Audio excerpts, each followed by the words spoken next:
Salut à tous, ici Amazing. En attendant la sortie du film Suicide Squad, je voudrais vous faire part des origines de cette équipe suicidaire telles qu'elles sont dans les comics. Rassemblée par Amanda Waller, une secrétaire au sein du gouvernement, la Task Force X, autrement dit Suicide Squad, est une équipe composée de criminels qui aurait pour but de réaliser des missions avec un taux de survie presque inexistant. En échange, les malfaiteurs ont une très faible chance d'être graciés. La composition de l'équipe changeait souvent à cause des morts rapides et parce que c'est intéressant de voir les relations entre de différents antagonistes au sein d'une même équipe. L'idée de Suicide Squad est très ancienne. Son histoire débute dans The Brave and the Bold numéro 25, sorti en 1959, inventé par Robert Kanigher, le papa de nombreux personnages de DC, et Ross Andru, qui a participé à la création du Punisher. Durant la Seconde Guerre mondiale, il s'appelait Suicide Squadron, et ses membres étaient des soldats condamnés à mort, avec toujours le même objectif, exécuter des missions extrêmement dangereuses. Après la guerre, l'idée de Suicide Squad a été reprise durant l'âge d'argent des comics, pour se placer à l'antipode de la Justice Society of America. L'équipe était composée de Rick Flag, Jess Bright, Dr. Hugh Evans et Karen Grace. Les squads travaillaient pour le projet Cadmus, dirigé par le gouvernement, dont le but était de surveiller, contrôler et faire face aux méta-humains. L'idée principale du Suicide Squad était non seulement d'exécuter des missions pour l'État, mais aussi d'être tenu responsable en cas d'échec. Et oui, la vieille excuse du gouvernement restera toujours « Ah bah c'est les méchants qui sont responsables !» C'est ça. Et devinez qui ramasse les premiers prix en cas de réussite. Mais quoi qu'on dise, ces personnages manquaient de peps. Le comics a alors été rebooté après le Crisis on Infinite Earths, géré cette fois par le scénariste John Ostrander.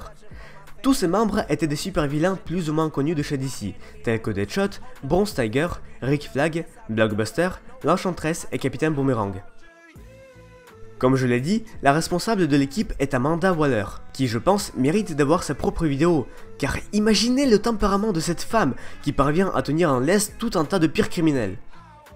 Certains personnages enchaînaient des missions, d'autres faisaient leur apparition puis s'en allaient. Quelquefois, des héros rejoignaient volontairement la Suicide Squad en guise d'exemple de bonne conscience. Puis arriva le Flashpoint suivi de New 52, ce qui veut dire un nouveau reboot. Cette fois, l'idée de Suicide Squad était toute neuve, l'équipe venait tout juste d'être réunie. Ses premiers entre guillemets nouveaux membres étaient Deadshot, Harley Quinn, El Diablo, Black Spider, Voltaïque et King Shark. Le principe reste le même, beaucoup de personnages mouraient et les seuls à rester en vie étaient les plus populaires, à l'exception de Deadshot, qui n'a bizarrement pas eu de chance. Pour ne pas choquer les lecteurs par un tel favoritisme, on explique qu'Amanda Waller, la patronne de l'équipe, a quand même ses chouchous. Certains restaient donc forcément moins en danger que les autres. Elle prend aussi soin d'eux. Après quelques missions aux trop grosses pertes, Waller ordonne de renforcer les membres du squad par des injections chimiques. Vous savez, un truc du genre la formule du super soldat. Amanda est bien sympa, certes, mais cependant, elle sait comment tenir l'ordre dans sa garderie Petit Soleil. Chaque tête de l'équipe possède une bombe. Et quand je dis chaque tête, c'est qu'ils ont littéralement une bombe dans la tête. Une précaution prise au cas où les vilains se rebellent. Amanda est aussi très gourmande. À chaque nouveau méchant ramené en prison ou dans l'asile d'Arkham, elle n'hésite pas à se servir. Et c'est là que réside tout l'intérêt du Suicide Squad. N'importe quel méchant peut y faire partie, ce qui donne une multitude de choix de composition et du bon fanservice. Suicide Squad a principalement pour mission l'interruption des actes terroristes, les coups d'état, le combat contre d'autres super-vilains et la chasse aux ennemis d'Amanda Waller. Mais il a aussi pris part dans des événements à l'échelle galactique, comme par exemple The Blackest Night, pendant lequel tous les morts, y compris les anciens membres de l'escouade, ont ressuscité. Pour vous donner un exemple de l'efficacité de l'équipe, ses membres ont réussi à arrêter une guerre entre le Kurak, pays fictif de DC, Israël et les États-Unis juste avant son début. Hors les comics, le Suicide Squad apparaît dans le dessin animé Justice League et l'assaut sur l'asile d'Arkham. Côté série, on le retrouve dans la bonne vieille série Smallville, mais aussi dans Arrow. Aussi, un jeu Suicide Squad est en plein développement. Serait-ce une suite à la scène de fin de Batman Arkham Origins? En tout cas, je serais pas contre un bon multiplayer au grand choix de personnages. Sans compter que le film va sortir en août.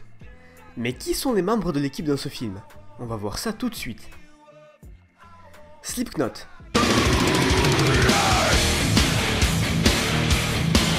Non, c'est pas ces gars-là. Slipknot est un tueur professionnel qui adore pendre ses victimes. Capitaine Boomerang, un des ennemis de Flash. C'est un Australien qui a déménagé dans les États-Unis à la recherche de la richesse et de la gloire.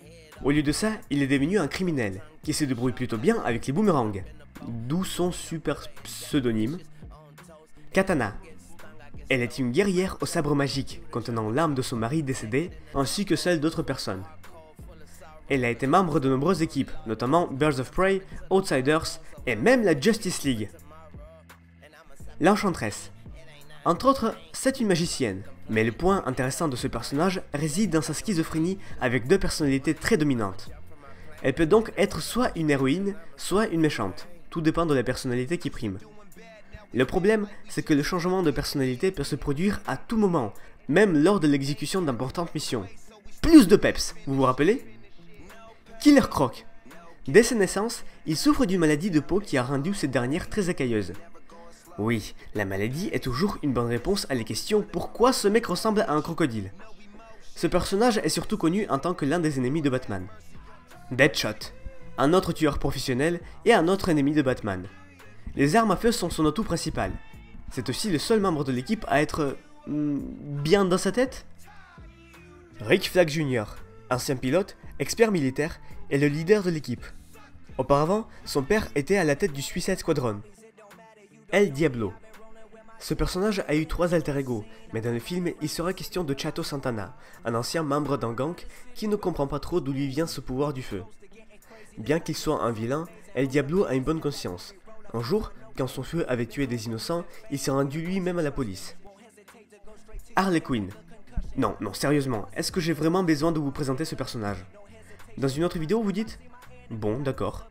Tous ces personnages vont faire leur première apparition dans un film, espérons qu'ils fassent une bonne impression. Et vous, quel est votre méchant DC Comics préféré? Lequel mériterait de compter dans les rangs de l'équipe? Écrivez dans les commentaires, un petit pouce bleu et abonnez-vous pour plus de super origines. C'était Amazing, à plus!